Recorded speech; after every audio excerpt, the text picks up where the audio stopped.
بسم الله الرحمن الرحيم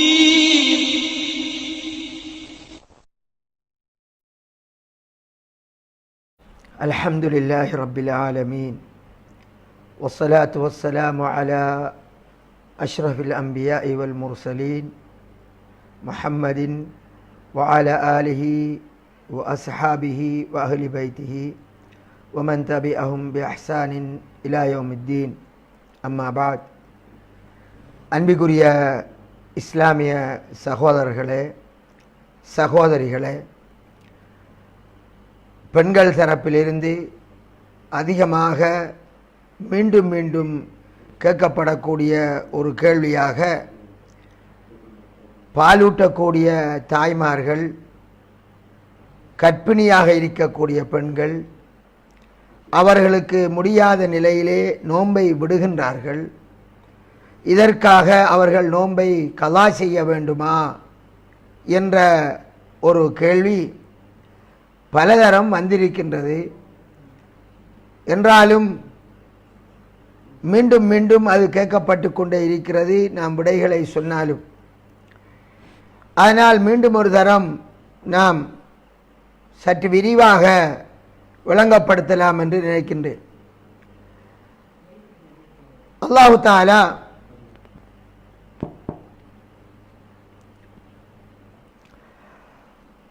சிலருக்கு நோன்பை ரமலானுடைய மாதத்தில் கடமையாக்கவில்லை. பிரயாணி, அதே மாதிரி நோயாளி, அதே மாதிரி பாலூட்டும் தாய், அதே மாதிரி கர்ப்பிணியான பெண். இதில் இரண்டு பேரை பற்றி குர்ஆனில் சொல்லப்பட்டிருக்கிறது, உங்களுக்கு தெரியும். யார் நோயாளியாக இருக்கிறாரோ அல்லது பிரயாணத்தில் இருக்கிறாரோ அவர் வேறு நாளையில் நோன்பை பிடிக்கட்டும் என்று அல்லாஹ் தெளிவாகவே சொல்லிவிட்டார். இந்த மற்ற இரண்டு பேரையும் பற்றி நசாயி கிரந்தத்தில் வரக்கூடிய மற்றும் பல கிரந்தத்தில் வரக்கூடிய ஹதீஸிலே வந்திருக்கிறது. அதிலே அவர்களுக்கும் அல்லாஹு தஆலா நோன்பை இல்லாமலாக்கி விட்டான் என்று வந்திருக்கிறது. அவர்கள் மீண்டும் நோன்பை பிடிக்க வேண்டுமா என்ற செய்தியை குர்ஆனிலும் அல்லாஹ் நேரடியாக சொல்லவில்லை, ரசூலுல்லாஹி ஸல்லல்லாஹு அலைஹி வஸல்லம் அவர்களும் சொல்லவில்லை. அப்ப நோன்பை விடுகிறார்கள், இவர்கள் அதை மீண்டும் பிடிக்கிறதை பற்றியோ அதற்கான பிராயச்சித்தம் பற்றியோ தெளிவாக வரவில்லை. இதனால் தான் அறிஞர்களுக்கு மத்தியிலே அந்த விடயத்தில் கருத்து முரண்பாடு ஏற்பட்டது. சிலர் சொன்னார்கள், அவர்கள் நோயாளிகளுடைய லிஸ்டுக்குள் வருவார்கள், அதனால் அவர்கள் நோன்பை பிடிக்க வேண்டும் என்று சில அறிஞர்கள் கூறுகிறார்கள். நோயாளிகள் லிஸ்டில் அவர்கள் வருவார்கள் என்றால் ரசூலுல்லாஹி ஸல்லல்லாஹு அலைஹி வஸல்லம் அவர்கள் நோயாளிகள் மீது, நோயாளிகளுக்கும் அல்லாஹ் நோன்பை இல்லாமலாக்கி விட்டான் என்று அந்த சொன்ன சந்தர்ப்பத்தில் நோயாளியோடு நிறுத்தாமல் மேலதிகமாக இவர்கள் இரண்டு பேரையும் சொல்லி இருக்க தேவையில்லை. ஏன், இவர்கள் நோயாளிக்குள் வந்து விடுவார்கள். ஆனால் அந்த ஹதீஸ் ஒரு ஹதீஸ் தான் 4 பேரை சொல்கிறது. பிரயாணி, நோயாளி, பாலூட்டும் தாய், கர்ப்பிணியான பெண்.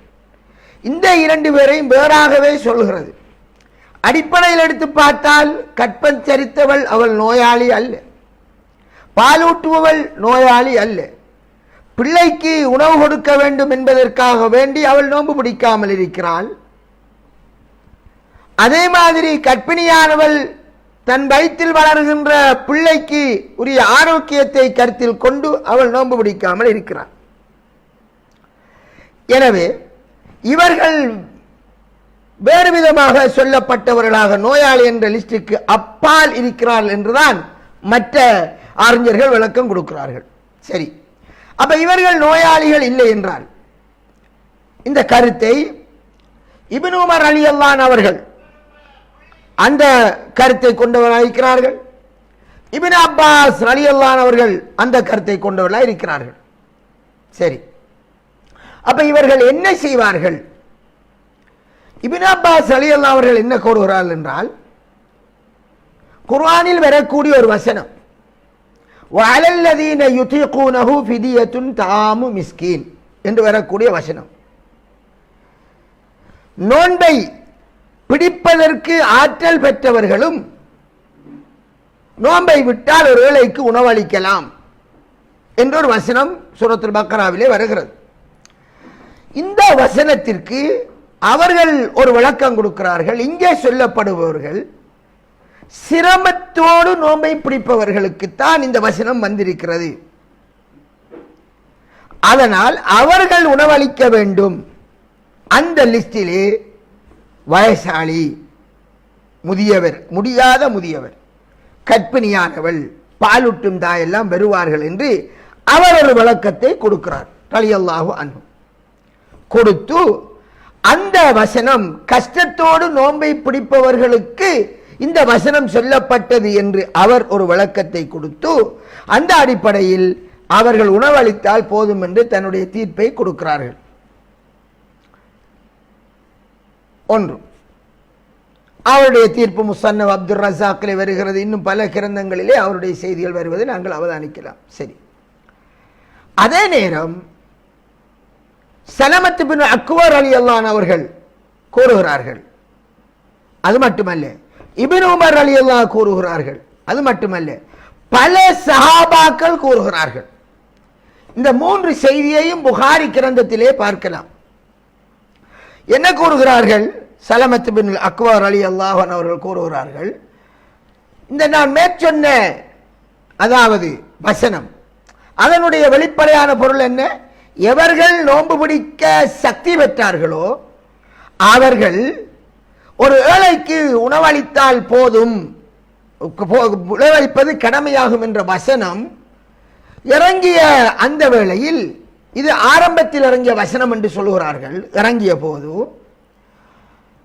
விரும்பினவர் நோன்பை விடுவார், ஒரு ஏழைக்கு உணவளிப்பார், இப்படித்தான் இருந்தது.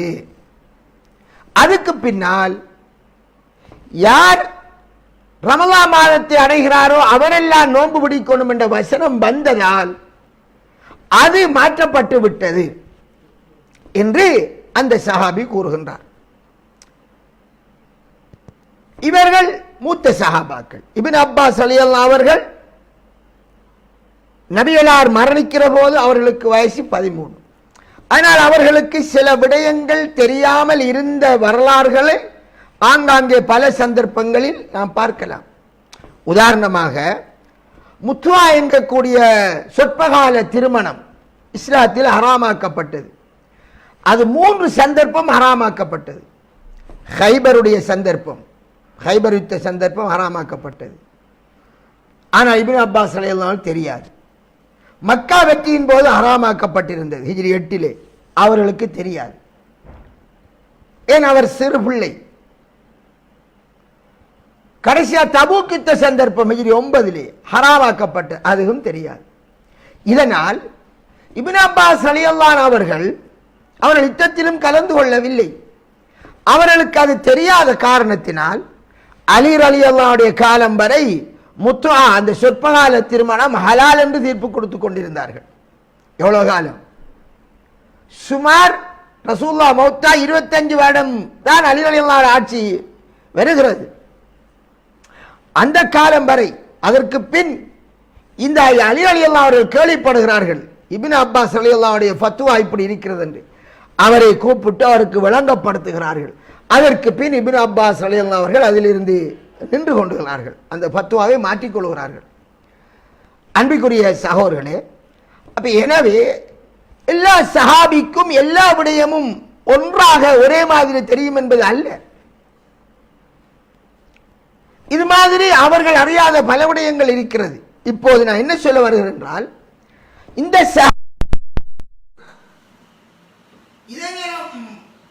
அவரை விட மூத்த சஹாபி கூறுகிறார், ஆரம்ப காலத்தில் இப்படி இருந்தது. இப்னு உமர் ரலியல்லாஹு அவர்கள் என்ன செய்கிறார்கள்? இந்த வஅலல்லதீன யுதீகூன ஃபிதியத்துன் தஆமு மிஸ்கீன்,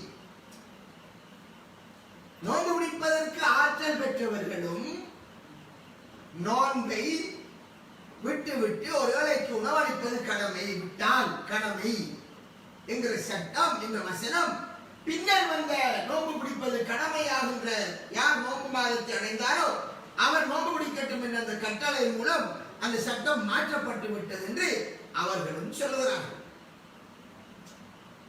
அதே மாதிரி இன்னொரு அறிவிப்பு வருகிறது. இப்னு அபீ லைலா சொல்லக்கூடிய செய்தி, அதே இமாம் புகாரி ரஹ்மத்துல்லாஹ் கொண்டு வருகிறார்கள். நபி ஸல்லல்லாஹு அலைஹி வஸல்லம் அவர்களுடைய சஹாபாக்கள் புளூரலா சொல்கிறார். நபிகளுடைய சஹாபாக்கள் சொன்னார்கள், ரமலானுடைய நோன்பு இறங்கிய போது அந்த சட்டம் நோம்பான போது அவர்களுக்கு கஷ்டமாகிவிட்டது. அதனால் விரும்பியவர் நோன்பை விட்டு உணவளிப்பார், விரும்பியவர் நோன்பை பிடிப்பார். அப்ப இதுதான் அந்த ஆரம்பகால நிலை. பின்னர் அந்த சட்டம் மாற்றப்பட்டு விட்டது, அது மாற்றப்பட்டாச்சு என்று சொல்றாங்க. அப்ப எல்லா சஹாபாக்களுடைய பெரும்பான்மையாக என்று சொல்ல இப்னு அப்பாஸை தவிர மற்ற எல்லோருடைய கருத்தும் அதுதான். ஆனால் அந்த வசனத்தில் அவர்களுக்கு வந்த வசனம் என்று அவர்கள் மட்டும் ஒரு விளக்கம் கொடுக்கிறார்கள். அந்த விளக்கத்தின் அடிப்படையில் அவர்கள் என்ன கூறுகிறார்கள்? நோன்பை என்ன செய்யலாம்? வயதானவர் நோன்பை விடலாம், பிடிக்க இயலாதவர், அவர் பிடிக்க முடியாது, அதுக்காக உணவளிப்பார். அதே மாதிரி கர்ப்பிணியானவர் அந்த லிஸ்டில் வருவார், என்றால் சிரமத்தோடு குடிக்கணும். அதே மாதிரி பால் விட்டிருந்தால் சிரமத்தோடு குடிக்கணும் என்று அவர்கள் விளக்கத்தை கொடுக்கிறார். அன்பிற்குரிய சகோதரர்களே, எனவே நான் சஹாபாக்களுக்கிடையிலே ஒரு முரண்பாடு, கருத்தில் முரண்பாடு வருகிறது ஒரு வசனத்தின் விடயத்தில். இப்போது அதிகமான சஹாபாக்களுடைய நிலை என்ன? இது ஆரம்ப காலத்தில் நோன்பை விரும்பினால் பிடித்து விரும்பினால் விடுவது என்பது ஒரு சம்பந்தப்பட்ட வசனம், அதுதான் என்று அவர்கள் சொல்லிவிட்டார்கள். ஒன்று. அடுத்த இன்னொரு விஷயம் என்னவென்றால், இப்னு அப்பாஸ் ரலியல்லாஹு அவர்கள் கூற்று, அவர்கள் அந்த வசனத்தில் இருந்து ஒன்றை வழங்குகிறார்கள். என்ன? கஷ்டப்பட்டவர்கள், கஷ்டப்பட்டு நோன்பை பிடிப்பவர்கள் நோன்பை விட்டால் உணவளிக்கணும் என்றதுக்கு தான் இந்த வசனம் இருக்கு என்று சொல்கிறார்கள். அந்த வசனத்திலே அல்லாஹ் சொல்கிறான் பின்னால் அதை சொல்லிவிட்டு வந்து அவ்வாறு கருத்து கொடுத்தால், வந்த சூமு ஹைருல் லக்கும், நீங்கள் நோன்பை பிடிப்பது உங்களுக்கு சிறந்தது என்று வருகிறது. பின்னால் நீங்கள் நோன்பை விடலாம், உணவளிக்கலாம், பொருள் செல்லலாம், ஆனால் நோன்பை பிடிப்பது சிறந்தது என்று சொல்கிறார். அப்போ ஒரு முதியவர் முடியாதவருக்கு நோன்பை விடுவது, நோன்பை பிடிப்பது சிறந்தது என்று அல்லாஹ் சொல்வாங்க. அவருக்கு தான் முடியாது. அவர் உணவளிப்பது, நோன்பை விட்டு உணவளிப்பதை விட நோன்பை பிடிப்பது சிறந்தது என்று அல்லாஹ் சொல்லவில்லை, சொல்ல மாட்டார். ஏன்? அவருக்கு தான் முடியாது. அதனால்தான் அந்த கருத்தை எல்லோரும் ஏற்றுக்கொள்ளவில்லை. இது முதலான விஷயம். இது ஒரு புறம் இருக்க, இந்த வேளையில் சஹாபாக்கள் முதியவர்கள் என்ன செய்திருக்கிறார்கள் ரசூலுல்லாஹ்விடம் இருந்து ஒரு தெளிவான பதில் இந்த கற்பிணி விடயத்தில் வரவில்லை என்றால், இப்னு அப்பாஸ் அவர்கள் உணவளிக்கிற தீர்ப்பை கூறுகிறார்கள். அவர்கள் இந்த குர்ஆன் வசனத்தில் இருந்து விளக்கம் எடுத்து கூறுகிறார்கள். உமர் ரலியல்லாஹு அவர்கள் அவர்களும் ஒரு உணவளிக்கலாம், கற்பிணி நோன்பை விட்டு உணவளிப்பால் என்ற தீர்ப்பை கொடுக்கிறார்கள். எதன் அடிப்படையில் சொன்னார்கள் என்ற செய்தி அதை நாம் காணவில்லை. அவர்களுடைய செய்தி முஸ்னத் அப்துர் ரஸாக்கிலே வருகிறது. ஒரு கற்பிணியான பெண் ரமலானிலே தன் மீது அவள் பயந்து கொண்டாள். தன் நிலை மீது நோன்பு பிடித்தால் அவளுக்கு ஆபத்து வரலாம் என்று பயந்தால் நோன்பை விடுவாள், உணவளிப்பாள், அவள் கலா செய்ய மாட்டாள். அவர்கள் என்ன செய்ய மாட்டார்கள்? கலா செய்ய மாட்டார் என்ற தீர்ப்பை கொடுக்கிறார். அதே மாதிரி தான் இப்னு அப்பாஸ் ரலியல்லாஹு அவர்கள் என்ன சொல்கிறார்கள்? அவருக்கு அவரினால் கருவுண்டான ஒரு பெண் இருந்த நிலையில் ரமலானிலே அவருக்கு சொன்னார்கள், நோன்பை விடுங்கள். நோன்பை விட்டுவிட்டு உங்களுக்குரிய சட்டம் என்னவென்றால், நீங்கள் நோன்பு பிடிக்க சக்தி பெறாத முதியவருடைய நிலையில் தான் நீங்களும் இருக்கிறீர்கள். அதனால் அதற்கு இதை கியாஸ் பிடிக்கிறார்கள். அந்த முதியவருடைய சட்டத்திற்கு கியாஸ் பிடித்து அவர் மாதிரித்தான் நீங்களும் கஷ்டப்படுங்கள் என்பதால் நோன்பை விடுங்கள். ஒவ்வொரு நாளைக்கும் ஒரு ஏழைக்கு நிஸ்ஃபு சா, ஒரு என்னது ஒரு கொத்து கிட்டத்தட்ட அளவிற்கு கொடுங்கள், உணவு கொடுங்கள் என்கிற அந்த கருத்தை அவர்கள் கூறுகிறார்கள். இது மாதிரியாக இன்னொரு அறிவிப்பு வருகிறது. அனஸ் ரலியல்லாஹு அன்ஹு அவர்களுடைய நிலைப்பாடை பற்றி, அவர்கள் செய்த செயலை பற்றி வருகிறது. அவர்கள் வயதாளியாக இருந்த காலத்தில், இது முசன் அப்துல் ரஸாக்கிலே வருகிறது, அவர்களால் நோன்பு பிடிக்க முடியவில்லை. அந்த வேளையில் அவர்கள் நோன்பை விட்டு உணவளிப்பவராக இருந்தார்கள் என்ற செய்தி, அது முதியவராக இருந்த நேரத்தில் இப்படி நடந்தால் என்ற செய்தி வருகிறது. இவ்வாறு அன்பிற்குரிய சகோதரர்களே, இந்த மாதிரி அவர்கள் கையாண்ட செய்தி வந்திருக்கிறது. அப்ப இது சஹாபாக்களுக்கு மத்தியிலே முதியவராக இருக்கிற வேளையில், அதே மாதிரியாக ஹாமிலாக இருக்கிற வேளையில், கற்பமானதாக இருக்கிற வேளையில் இவ்வாறு நடந்தார்கள் என்ற செய்தியை நாங்கள் பார்க்கலாம். தெரியாது இதில் குர்ஆன் வசனம் இது ரசூலுல்லாஹி ஸல்லல்லாஹு அலைஹி வஸல்லம் அவர்கள் எங்களுக்கு இப்படித்தான் வழிகாட்டினார்கள் என்ற செய்தியை யாரும் சொல்லவில்லை. இது ஒரு சஹாபியினுடைய, அனஸ் ரலியல்லாஹு அன்ஹு அவர்கள் முதியவராக இருந்ததால் அவர் ஏதோ ஒரு விளக்கத்தின் அடிப்படையில் அவர் அவ்வாறு கொடுத்திருக்கிறார். இப்னு உமர் ரலியல்லாஹு அவர்கள் கற்பமானவருக்கு அவர் ஏதோ ஒரு விளக்கத்தின் அடிப்படையில் அவர் அவ்வாறு செய்திருக்கிறார். இப்னு அப்பாஸ் அவர்கள் குர்ஆன் வசனத்தில் ஒரு தனிப்பட்ட ஒரு விளக்கத்தை அவர் கொடுத்து அதற்கு அடிப்படையில் அவர் கொடுக்கிறார். எனவேதான் நாம் என்ன சொல்கிறோம் என்றால், முதலாவது அல்லாஹ் தஆலா தெளிவாக இவர்களுடைய சொல்லாதவர்கள், ரசூலுல்லாஹி ஸல்லல்லாஹு அலைஹி வஸல்லம் அவர்களும் இவர்களுடைய சொல்லாத வேளையில் சஹாபாக்களுடைய தீர்ப்பு இருக்கிறது. எனவே அது அவர்களுடைய ஆய்வின் அடிப்படையில் வந்தது. அடிப்படையில் ஒரு சஹாபி அவருடைய ஒரு கருத்தை ஆய்வின் அடிப்படையில் சொன்னால், இஸ்லாமிய சட்டக்கலையிலே உள்ள விதி என்னவென்றால், கவுலு சஹாபி லைஸ பிஹுஜ்ஜா, ஒரு சஹாபியினுடைய கூற்று தீர்ப்பு அது ஆதாரம் என்பது அல்ல. இது பொதுவாக உள்ள விதி.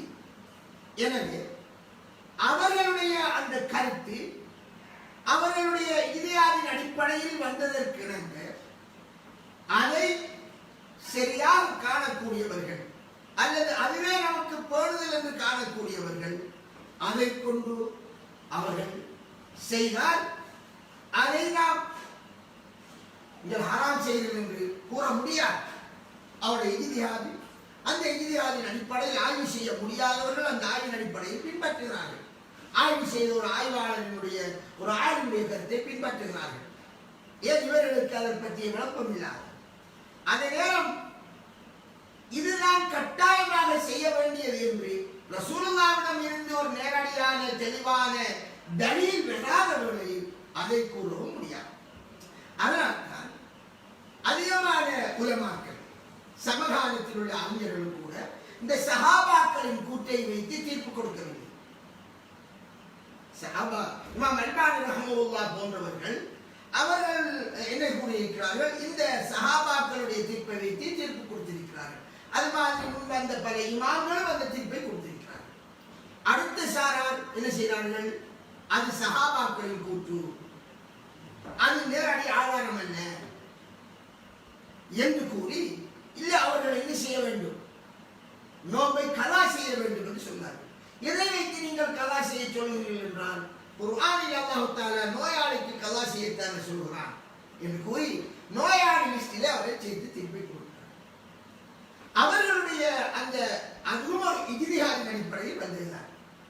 நான் ஆரம்பத்தில் சொன்ன நோயாளிய லிஸ்டுக்குள் அவர்கள் வந்தால் கற்பிணி வேறாக முர்மை வேறாக ரசூலுல்லாஹ் பிரித்து சொல்ல வேண்டிய ஒரு தேவை வந்திருக்காது. ரசூலுல்லாஹ்வுடைய வார்த்தைக்கு ஒரு அர்த்தம் இருக்கிறது, அந்த அர்த்தம் வீணாகி. எனவேதான் தெளிவான ஆதாரம் இவர்கள் நோன்பை கலா செய்வதற்கும் இல்லை, இவர்கள் உணவை கொடுக்கணும் என்பது கட்டாயம் என்பதற்கும் இல்லை. என்றாலும் இந்த வேளையில்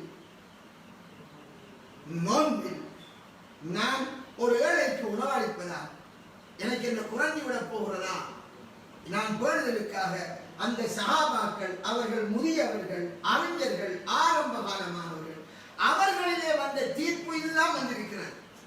அவர்களுக்கு மாற்றமான தீர்ப்பு காணவில்லை. கலா இல்லை என்பதும் உணவளிப்பது என்பதும் வந்திருப்பதால் அதுவே இதை நான் பேணுதலாக எடுத்து அதை நடைமுறைப்படுத்துகிறேன் என்று ஒருவர் ஆகாரத்தை வழங்கினால் அது பேணுதலாக இருக்கிறது. ஏன்? ஒன்று, கட்டாயமாக கொடுக்க வேண்டும் என்ற சட்டத்தில் இருந்து நாங்கள் விடுபட்டதாக, அந்த சட்டத்தில் ஒரு ஒரு சிக்கலில் அதை செய்யாவிட்டால் அந்த சிக்கலுக்குள், அந்த குற்றத்துக்குள் ஆளாகி விடுவோம் என்ற அந்த நிலையிலிருந்து நாங்கள் கொடுத்து விட்டால் வெளியேறிவிடுவோம். எனவே அந்த அடிப்படையில் நீங்கள் பேணுதல் கருதி அதை கொடுப்பதாக இருந்தால் அது உங்களுக்கு மிக சிறந்ததாக இருந்தது என்று கருதினால் கொடுத்துக் கொள்ளலாம். ஆனால் நாம் அதை கட்டாயமாக கூறவில்லை என்பதை இந்த சந்தர்ப்பத்தில் கூறிக்கொள்வோம். எனவே அன்பிற்குரிய சகோதரே, கலா கற்பிணியான பெண், அதே மாதிரியாக வயதான பெண், இந்த பாலூட்டு பெண்கள் அவர்கள் கலா செய்ய வேண்டும் என்பதற்கு ஆதாரம் இல்லை, கலா செய்ய தேவையில்லை என்பதுதான் சஹாபாக்களுடைய தீர்ப்பாகவும் இருக்கிறது. அதற்கு நேரடியாக ஆதாரம் இல்லை என்பதால் அதே நாமும் சரி காண்கிறோம் என்பதை இந்த சந்தர்ப்பத்தில் கூறிக்கொள்கிறோம். இரண்டாவதாக, வயது முதிர்ந்த ஒருத்தர் முதியவருக்கு நோன்பு பிடிக்கவே உடம்பில் பெறவில்லை. அப்ப நோன்பு பிடிக்க உடம்பில் பெறமில்லாத ஒருவர் அவருக்கு கடமையாகுமா நோன்பு? கடமை இல்லை. அப்ப கடமை இல்லாத ஒருவரை நீங்கள் நோன்பு பிடியுங்கள் என்று அல்லாஹ் கஷ்டப்படுத்தவில்லை. லா யுகல்லிஃபுல்லாஹு நஃப்ஸன் இல்லா வுஸ்அஹா. எந்த ஒரு ஆத்மாவையும் அல்லாஹ் சக்திக்கு அப்பால் கஷ்டப்படுத்த மாட்டான். ஒருவனுக்கு பணம் இருக்கிறது, ஹஜ்ஜுக்கு போற அளவிற்கு, ஆனால் அவருடைய உடல்நிலை சரியில்லை. இவருக்கு ஹஜ்ஜு கடமையா? இல்லை. இது மாதிரியாக இது நோன்பு பிடிப்பதற்கு உடல்நிலை சீராக இருக்க வேண்டும். அவருடைய உடல் நிலை சீரில்லை. இவர் கட்டாய நோன்பு பிடிக்கணுமா? இல்லை. அப்ப நோன்பு கடமை இல்லாத ஒருவர் இவர் நோன்பை விட்டதற்காக பிராய சித்தம் செய்யும் முகமாக உணவளிப்பதென்றிருந்தால் அந்த பிராய சித்தம் எதற்கு? குற்றம் இழைத்தால்தான், ஒரு குற்றம் ஏற்பட்டால் தான் அந்த குற்றத்திலிருந்து விடுபடுவதற்காக பிராய சித்தம் செய்வர். அவர்தான் குற்றமற்றவர். ஏன்? சக்தி இல்லாதவரானால் கடமை இல்லை. கடமை இல்லை என்பதென்றால் அந்த கடமை இல்லாத காரணம் குற்றமற்றவர். அவர் கட்டாயம் உணவளிக்க வேண்டும் என்று சொல்வதற்கு ஆதாரம் இல்லை. அதைத்தான் நாம் கூறுகின்றோம். அறிஞர்கள் அவர்களுடைய ஈதியாளின் அடிப்படையில் சொல்லி இருக்கிறார்கள். அது சஹாபி சொன்னாலும் சரிதான், அது அவர்களுடைய இஜ்திஹாத், தெளிவான ஆதாரம். எனவே ஒருவர் அல்லாஹ் நோன்பை பிடிக்க வேண்டும் என்று கட்டாயப்படுத்தாததால், உணவளிப்பதற்கும் தெளிவான ஆதாரம் இல்லதால் நான் எதையும் செய்யவில்லை என்றால் அவர் மீது குற்றம் இருக்கிறது என்று கூற முடியாது. குற்றவாளியாக அவரை ஆக்க முடியாததற்கு ஆதாரம் இல்லை என்பதை தெளிவாக இந்த சந்தர்ப்பத்தில் கூறிக்கொள்கிறேன். அல்லாஹ் எனக்கும் உங்களுக்கும் இதில் விளக்கத்தை தருவானாக.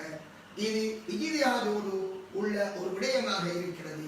பல அறிஞர்கள் பலவிதமாக சொல்லியிருக்கிற வேளையில் ஆதாரங்களோடு நாங்கள் நின்று கொள்கிறோம் என்ற அடிப்படையில் இந்த விடயத்தை நாம் நமது ஆய்வில் முன்வைத்திருக்கிறோம். அல்லாஹ் விளக்கத்தை